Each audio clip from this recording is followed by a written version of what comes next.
আসসালামু আলাইকুম। এটিএন বাংলা সংবাদে সবাইকে স্বাগত জানাচ্ছি। ফাতিহা শাফি। শুরুতেই জানিয়ে দিচ্ছি বিআরবি কেবল সংবাদ শিরোনামগুলো।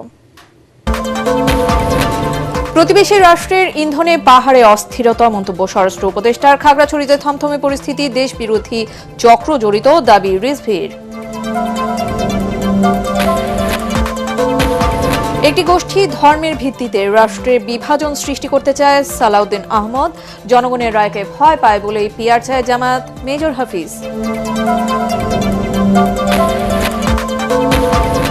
জাতীয় সংসদ নির্বাচনের তাফসিল ঘোষণার পর 150 পর্যবেক্ষক পাঠাতে চায় ইউরোপীয় ইউনিয়ন। সিসির সঙ্গে বৈঠকে সব ধরনের সহায়তার আশ্বাস দিলেন ব্রিটিশ হাই কমিশনার।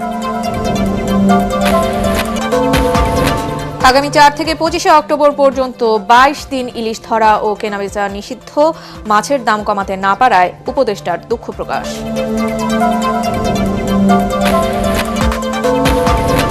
এবং শারদীয় দুর্গোৎসবের মহাসপ্তমীতে উৎসবের আমেজ, মণ্ডপে মণ্ডপে পুণ্যার্থীদের ভিড়। পূজা নিয়ে অপপ্রচার চালালেই কঠোর ব্যবস্থা, র্যাবের ডিজির হুঁশিয়ারি। শুনছিলেন বিআরবি কেবল সংবাদ শিরোনামগুলো। এবারে চলে যাচ্ছি বিস্তারিত সংবাদে। প্রতিবেশী দেশের ইন্ধনে খাগড়াছড়িতে অস্থিরতা তৈরির চেষ্টা করা হচ্ছে বলে জানিয়েছেন স্বরাষ্ট্র উপদেষ্টা জাহাঙ্গীর আলম চৌধুরী। সকালে রাজধানীর রমনা থানা নিজস্ব ভবনের ভিত্তিপ্রস্তর অনুষ্ঠানে তিনি কথা বলেন। এ সময় উপদেষ্টা অভিযোগ করেন, দেশের ভেতর অস্থিতিশীল পরিবেশ সৃষ্টি করতে বিদেশ থেকে আসা অস্ত্র দিয়ে আইনশৃঙ্খলা বাহিনীর উপর হামলা করছে সন্ত্রাসীরা। এদিকে সহিংসতার ঘটনায় এখনও থমথমে পরিস্থিতি বিরাজ করছে খাগড়াছড়িতে। নিরাপত্তা জোরদারে সেনাবাহিনীর পাশাপাশি মাঠে রয়েছে বিজিবি ও পুলিশ। খাগড়াছড়ি থেকে আবু দাউদের পাঠানো রিপোর্ট জানাচ্ছেন আসিফুর রহমান সাগর। খাগড়াছড়িতে টানা তৃতীয় দিনের মতো চলছে সড়ক অবরোধ কর্মসূচি। গুইমারায় সহিংসতাকে কেন্দ্র করে ডাকা এই সড়ক অবরোধে জেলার অভ্যন্তরীণ সড়কে যানবাহন চলাচল করছে না। তবে বেলা 12টা থেকে খাগড়াছড়ির সাথে ঢাকা ও চট্টগ্রাম এই দুই সড়কে অবরোধ শিথিল করেছে যুগ্ম ছাত্র জনতা। এছাড়া শহরতলিতে সীমিতভাবে ইজি বাইক ও মোটরসাইকেল চলাচল করতে দেখা গেছে। ঢাকা ও চট্টগ্রাম সড়কে অবরোধ শিথিলের খবরে পরিবহন সেক্টরে অনেকটাই স্বস্তি ফিরেছে। ছেড়ে যাচ্ছে দূরপাল্লার গাড়ি।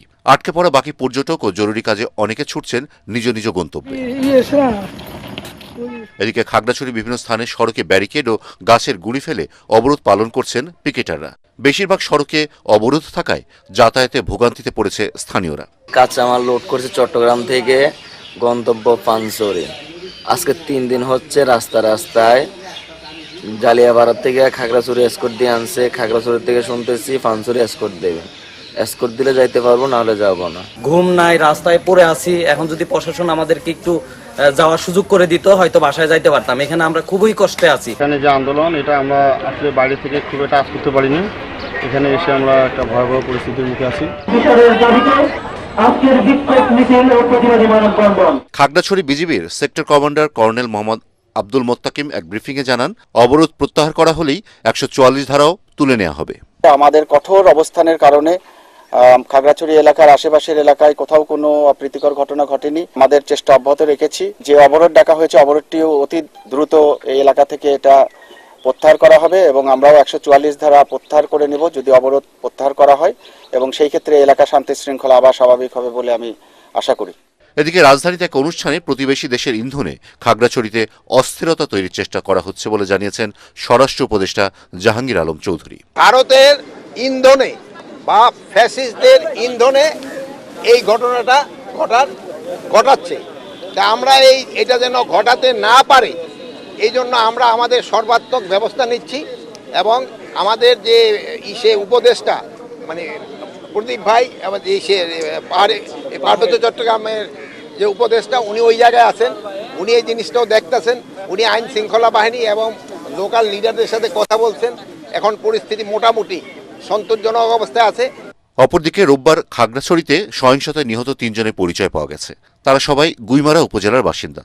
নিহতরা হলেন উপজেলার সিন্দুকছড়ি ইউনিয়নের আথুই মারমা, হাতছড়ি ইউনিয়নের আত্রাও মারমা ও রামসু বাজার বটতলার তৈচিং মারমা। ময়না তদন্ত শেষে স্বজনদের কাছে মরদেহ হস্তান্তর করা হবে বলে জানিয়েছেন সিভিল সার্জন মোহাম্মদ সাবের। গত 23 সেপ্টেম্বর রাতে স্কুল ছাত্রীকে ধর্ষণের ঘটনায় খাগড়াছড়ি পৌরসভা, সদর উপজেলা ও গুইমারায় জারি করা 144 ধারা বহাল রয়েছে। জেলা পুলিশ সুপার জানিয়েছেন, পরিস্থিতি ক্রমেই উন্নতি হচ্ছে। রোববারের সহিংসতার পর এখন পর্যন্ত কোথাও কোনো অপ্রীতিকর ঘটনা ঘটেনি। Bureau report, ATN Bangla. পাহাড় আর গার্মেন্টস সেক্টরের অস্থিরতা বিচ্ছিন্ন ঘটনা নয়, এর পেছনে দেশবিরোধী কোনো চক্র জড়িত রয়েছে বলে মন্তব্য করেছেন বিএনপির সিনিয়র যুগ্ম মহাসচিব রুহুল কবির রিজভী। দলের নয়াপল্টন কেন্দ্রীয় কার্যালয়ে সাংবাদিকদের সাথে মতবিনিময়কালে তিনি একথা বলেন। জামায়াত নেতার ভারতের সাথে যুদ্ধ ঘোষণার পেছনে অন্য কোনো উদ্দেশ্য রয়েছে। এ ধরনের রাষ্ট্রবিরোধী কথা দেশের সার্বভৌমত্বকে দুর্বল করার ইঙ্গিত বলে মনে করেন রিজভী। এজেন্ডা নিয়ে পাহাড়ে আমরা অশান্তির কিছু দেখতে পাচ্ছি, ঘটনা দেখতে পাচ্ছি। হঠাৎ করে এই সমস্ত বিষয়গুলো মানুষকে নানাভাবে ভাবিয়ে তুলছে। গার্মেন্টসে অশান্তির আমরা চিহ্ন এবং লক্ষণ আমরা দেখতে পাচ্ছি। তো এগুলো আমি মনে করি যে কোনো বিচ্ছিন্ন ঘটনা নয়, প্রতিটি ঘটনার সাথে কোনো চক্র জড়িত আছে।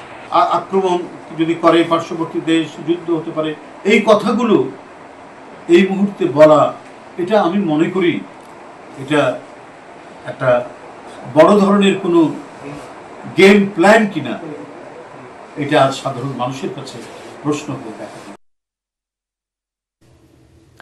একটি গোষ্ঠী ধর্মের ভিত্তিতে রাষ্ট্রে বিভাজন সৃষ্টির পায়তারা করছে বলে অভিযোগ করেছেন বিএনপির স্থায়ী কমিটির সদস্য সালাউদ্দিন আহমদ। ফ্যাসিবাদের পতন হলেও লড়াই এখনো শেষ হয়নি জানিয়ে তিনি বলেন, যারা নির্বাচনকে বাধাগ্রস্ত করতে চায় তাদের ব্যাপারে সতর্ক থাকতে হবে। ঢাকেশ্বরী মন্দিরে পূজা পরিদর্শনে গিয়ে তিনি একথা বলেন। এদিকে জাতীয় প্রেস ক্লাবে এক আলোচনায় দলের স্থায়ী কমিটির সদস্য হাফিজউদ্দিন আহমদ বলেন, জনগণের রায়কে ভয় পায় বলেই পিআর পদ্ধতির নির্বাচন চায় জামায়াত। রিপোর্ট আদ্দিন সজীবের। ঢাকেশ্বরী মন্দিরে পূজা পরিদর্শনে যান বিএনপির স্থায়ী কমিটির সদস্য সালাউদ্দিন আহমেদ। বিএনপির এই নেতা বলেন, একটি গোষ্ঠী ধর্মকে ব্যবহার করে বিভাজন সৃষ্টির চেষ্টা করছে। একটি গোষ্ঠী, একটি রাজনৈতিক দল ধর্মের ভিত্তিতে জাতিতে বিভাজন সৃষ্টি করতে চায়, অনৈক্য সৃষ্টি করতে চায়। আমরা সবাই যেন সে ব্যাপারে সজাগ থাকি। সালাউদ্দিন আহমেদ বলেন, এখন সময় ঐক্য প্রতিষ্ঠার, তবে নির্বাচনকে ব্যাহত করার চেষ্টা প্রতিহত করার হুঁশিয়ারিও দেন তিনি। যারাই নির্বাচনকে বাধাগ্রস্ত করার চেষ্টা করবে, যারা বিভিন্ন ইস্যু সৃষ্টি করার মধ্য দিয়ে নির্বাচনকে বিলম্বিত করার চেষ্টা করবে, তাদেরকে দেশের জনগণ চিহ্নিত করবে। বাংলাদেশের মানুষ তাদেরকে রাজনৈতিকভাবে প্রত্যাখ্যান করবে।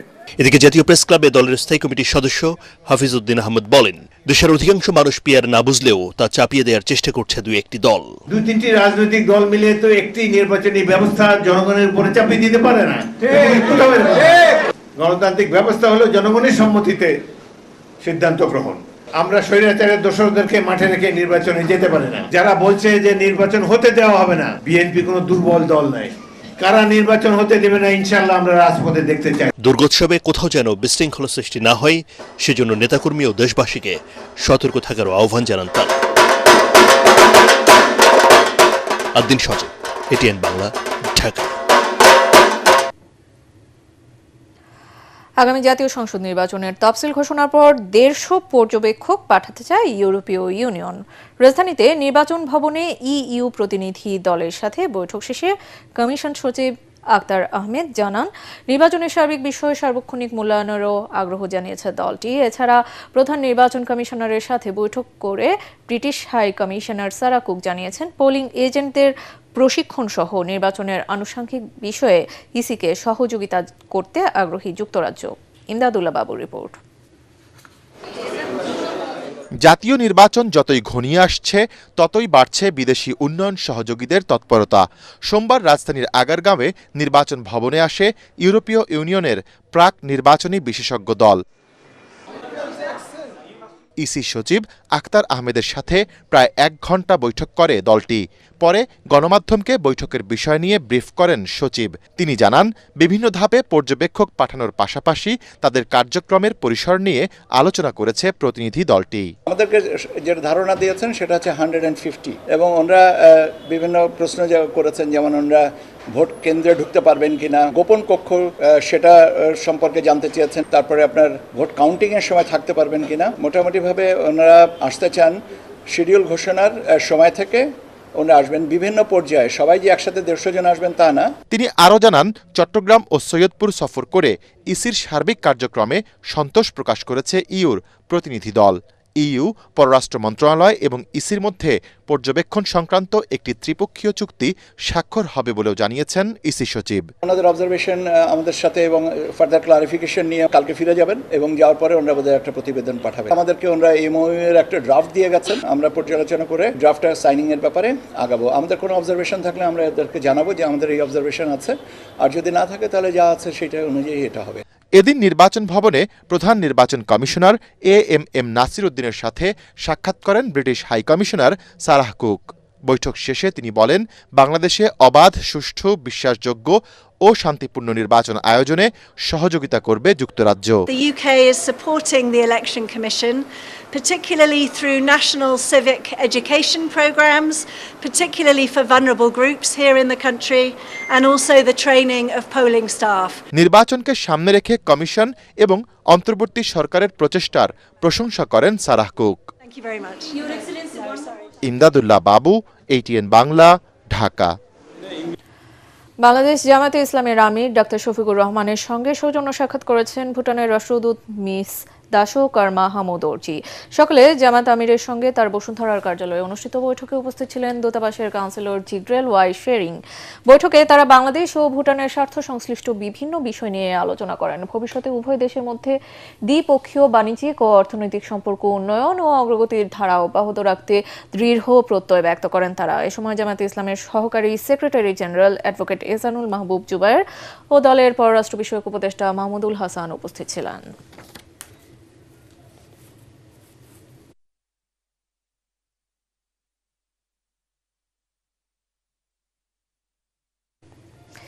ইলিশের দাম কমাতে না পেরে দুঃখ প্রকাশ করে মৎস্য উপদেষ্টা ফরিদা আক্তার বলেছেন, আগামীতে ইলিশের দাম নির্ধারণ করে দেওয়া হবে। এবার মাছ কম আহরণ হওয়ায় দাম কমছে না বলেও জানান তিনি। সচিবালয়ের সংবাদ সম্মেলনে উপদেষ্টা আরও জানান, দুর্গাপূজা উপলক্ষে ভারতে ইলিশ রপ্তানির অনুমোদন দিলেও খুব একটা সাড়া মেলেনি। এদিকে মা ইলিশ সংরক্ষণে আগামী সোমবার থেকে 25শে অক্টোবর ইলিশ ধরা, ক্রয় বিক্রয় নিষিদ্ধ ঘোষণা করা হয়েছে। রিপোর্টে জানাচ্ছেন মাহবুব কবির চপল।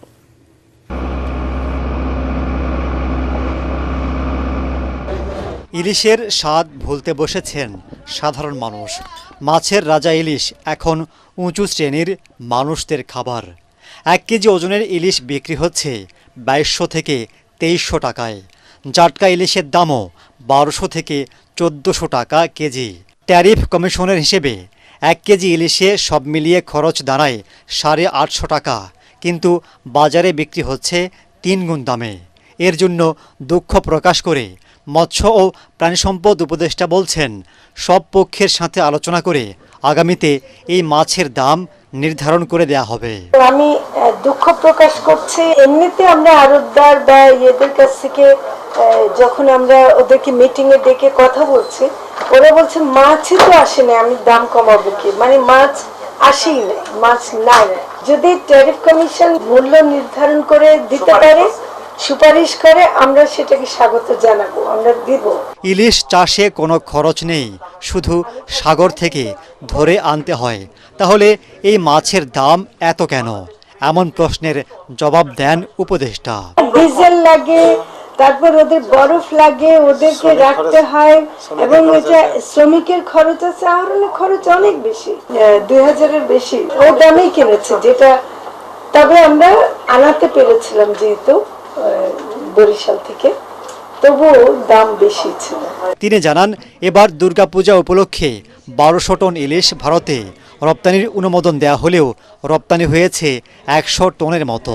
রপ্তানিকারকদের বড় সমস্যা হচ্ছে কি, বাংলাদেশে কমপক্ষে 1500 টাকার নিচে ওরা কিনতে পারছে না, আর ওদিকে বিক্রি করতে হচ্ছে 1250 টাকায়। ওদের তো এগুলো পাঠানোর খরচটা উঠছে না, ফলে রপ্তানিকারকরা নিজেরাও পিছিয়ে গেছেন। মা ইলিশের নিরাপদ বিচরণ ও প্রজননের সুবিধার জন্য 4 অক্টোবর থেকে 25 অক্টোবর পর্যন্ত ইলিশ ধরা, ক্রয় বিক্রয় নিষিদ্ধ করেছে মৎস্য ও প্রাণিসম্পদ মন্ত্রণালয়। এই সময়ে উপকূলীয় এলাকার জেলে পরিবার প্রতি মাসে 25 কেজি করে চাল দেয়া হবে।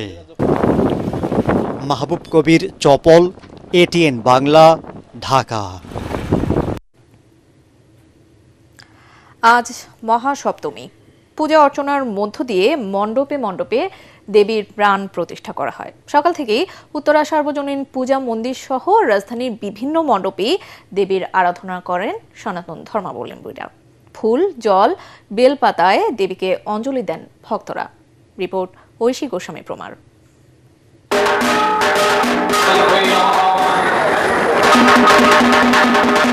পঞ্চমীতে বোধন, ষষ্ঠীতে আমন্ত্রণ ও অধিবাসের পর মহাসপ্তমীতে মন্ত্র উচ্চারণে প্রাণ প্রতিষ্ঠার মধ্য দিয়ে জাগ্রত হয়েছেন দেবী দুর্গা।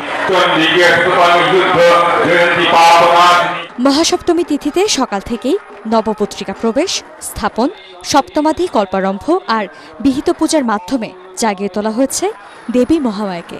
দেবীর জাগরণ সময়ে ভক্তরা জড়ো হন উত্তরা সার্বজনীন পূজা মন্দির সহ রাজধানীর বিভিন্ন মণ্ডপে। অঞ্জলি অর্পণের মাধ্যমে আমরা প্রার্থনা করে থাকি সমস্ত বিশ্বের সমস্ত জাতি, সমস্ত প্রাণীদের জন্য। ঢাকাতে আগে কখনো পূজা দেখিনি, আমি বাগেরহাটে পূজা দেখছি। এই বছর এসে অনেক ভালো লাগছে। পুজো প্রতি বছরই আসবে, কিন্তু বেঁচে থাকাটা, সুস্থভাবে বেঁচে থাকাটা আসলে এখন খুব দরকার। এক বছর ধরে আমরা প্রতীক্ষা করি যে মা আসবে, কবে আসবে, আমরা সবাই একসঙ্গে মিলিত হব। মণ্ডপে মণ্ডপে যাব, ঘুরবো, মাকে প্রণাম করব আর প্রার্থনা করব যেন সবাই আমরা ভালো থাকি, স্বামী সন্তান নিয়ে সুখে থাকি। উৎসবের দিনগুলো নির্বিঘ্নে শেষ করতে উত্তরা সার্বজনীন পূজা মন্দিরে রাখা হয়েছে পর্যাপ্ত নিরাপত্তা ব্যবস্থা। পাশাপাশি ভক্তদের জন্য রয়েছে ভোগ প্রসাদ। এইবার আমাদের নিজস্ব মন্দিরে দ্বিতীয়বারের মতো আমরা আয়োজন করছি। আপনি আজকে যারা এখানে অঞ্জলি নেবেন, ভক্তবৃন্দ যারা উপস্থিত হয়েছেন, অঞ্জলি শেষে সবার জন্য আমাদের প্রসাদের ব্যবস্থা আছে। আমাদের নিরাপত্তা কর্মী আছে, আনসার বাহিনী আছে, পুলিশ আছে, র্যাব আছে এবং আর্মির টহলদারি জোরদার আছে। তাছাড়াও বিভিন্ন গোয়েন্দা সংস্থা, এনএসআই, ডিজিএফআই মানে সিভিল ড্রেসে এখানে ঘোরাফেরা করছে। দেবীর আশীর্বাদে শান্তি বজায় থাকবে ধরণীতে, এমনটাই বিশ্বাস সনাতন ধর্মাবলম্বীদের। ঐশী গোস্বামী প্রমা, এটিএন বাংলা, ঢাকা। পূজায় গুজব নিয়ন্ত্রণে র্যাবের সাইবার সেল কাজ করছে বলে জানিয়েছেন সংস্থাটির মহাপরিচালক AKM শাহিদুর রহমান। ঢাকেশ্বরী মন্দির পরিদর্শনে গিয়ে তিনি বলেন, অপপ্রচার চালালে কঠোর ব্যবস্থা নেওয়া হবে। সারা দেশে পূজা মণ্ডপে ঘটে যাওয়া ঘটনাগুলো বিচ্ছিন্ন বলেও জানান র্যাব প্রধান। দেশবাসীকে অনুরোধ করব যে আপনারা দয়া করে কোনো প্রকার কোনো গুজবে কান দিবেন না। যদি সোশ্যাল মিডিয়ায় কোনো ধরনের কোনো খবর আসে, সেটি অন্তত যাচাই করার মতো সময় আমাদেরকে দিবেন। যদি ওই খবর মিথ্যা হয়, তবে ওই গুজবকারীর বিরুদ্ধে আমরা ব্যবস্থা নেব। আর যদি সত্যি সত্যি কোনো ঘটনা সোশ্যাল মিডিয়ায় আসে যা সত্যতা আছে, সেটাও আমরা অনুসন্ধান করে ওর বিরুদ্ধে আইনানুগ ব্যবস্থা গ্রহণ করব। শিগগিরই ভ্রমণ সহ অন্যান্য ক্যাটাগরির ভিসা জটিলতা সমাধান করা হবে বলে জানিয়েছেন বাংলাদেশে নিযুক্ত ভারতীয় হাই কমিশনার প্রণয় ভার্মা। টাঙ্গাইলের মির্জাপুর উপজেলার প্রাচীন রণদা প্রসাদ সাহা দুর্গা মন্দির পরিদর্শন শেষে সাংবাদিকদের তিনি বলেন, ধর্মীয় ও সাংস্কৃতিক ঐতিহ্য বিনিময়ের মাধ্যমে দুই দেশের সম্পর্ককে আরও ঘনিষ্ঠ করবে। বাংলাদেশ ভারতের বন্ধুত্ব ঐতিহাসিক বলেও মন্তব্য করেন এই কূটনীতিক। এ সময় কানাডার হাই কমিশনার অজিত সিং ও নেপালের অ্যাম্বাসেডর ঘনশ্যাম ভান্ডারী উপস্থিত ছিলেন। Visa is being issued. We are still issuing a large number of visas, and or large number of medical visas are being issued every day. And we hope that as the situation improves, law and order situation improves, we'll be able to expand the visa operations. এবার Pubali bank বাণিজ্য সংবাদ।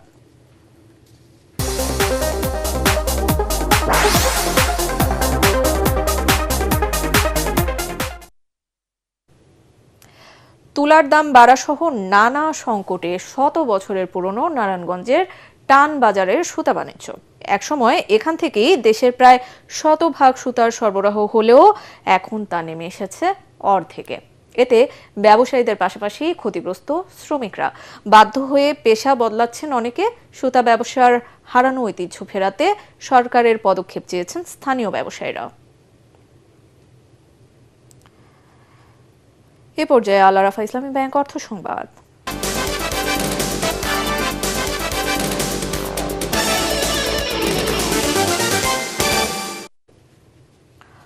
কর্মস্থলে মায়েদের সাথে শিশুদের রাখার বিষয়টি নারী অধিকার আইনে অন্তর্ভুক্ত করার কাজ চলছে বলে জানিয়েছেন পরিকল্পনা উপদেষ্টা ডক্টর ওয়াহিদ উদ্দিন মাহমুদ।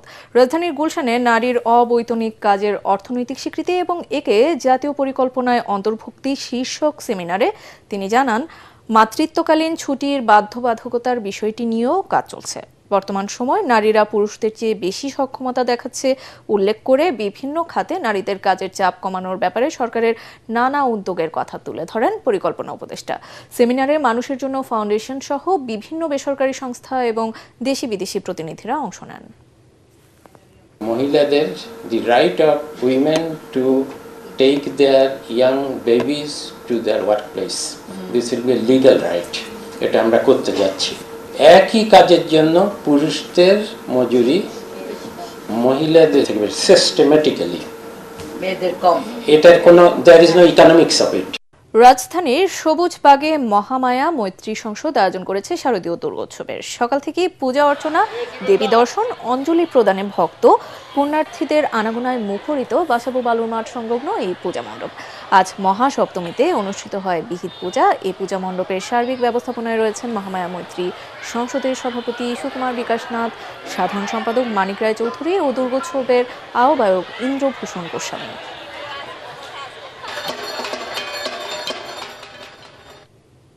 এবার খেলার খবর।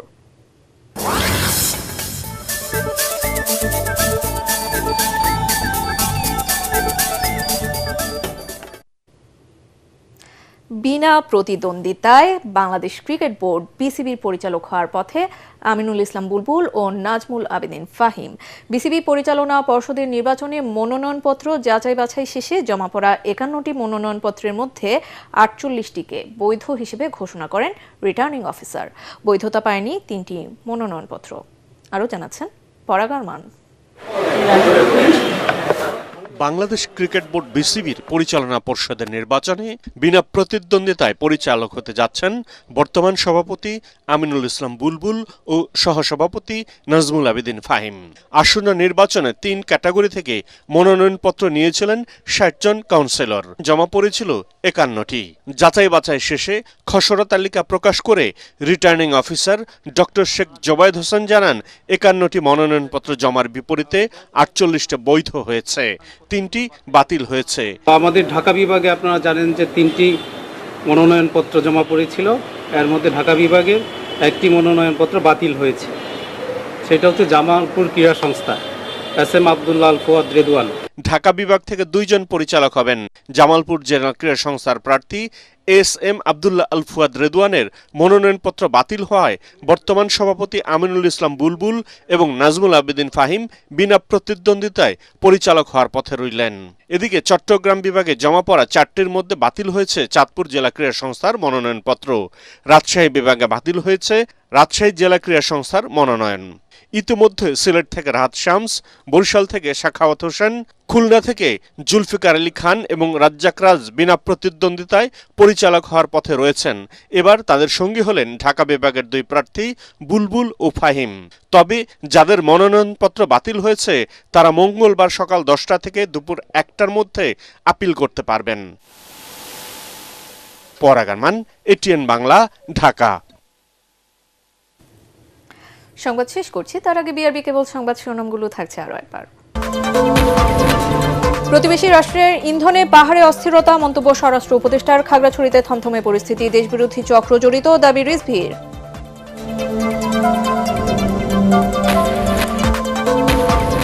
একটি গোষ্ঠী ধর্মের ভিত্তিতে রাষ্ট্রে বিভাজন সৃষ্টি করতে চায়, সালাউদ্দিন আহমদ। জনগণের রায়কে ভয় পায় বলেই পিআর চায় জামায়াত, মেজর হাফিজ।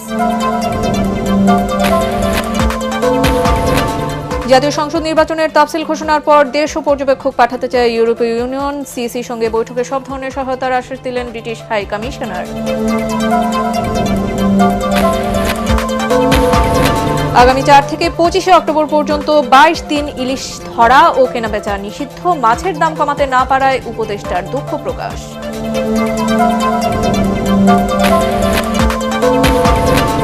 এবং শারদীয় দুর্গোৎসবের মহাসপ্তমীতে উৎসবের আমেজ, মণ্ডপে মণ্ডপে পুণ্যার্থীদের ভিড়, পূজা নিয়ে অপপ্রচার চালালেই কঠোর ব্যবস্থা, র্যাবের ডিজির হুঁশিয়ারি। আর এই ছিল এখনকার মতো। রইল পরবর্তী সংবাদ দেখার আমন্ত্রণ। এটিএন বাংলা সংবাদ ইউটিউবে দেখতে ব্রাউজ করুন, youtube/ATN Bangla News। ধন্যবাদ।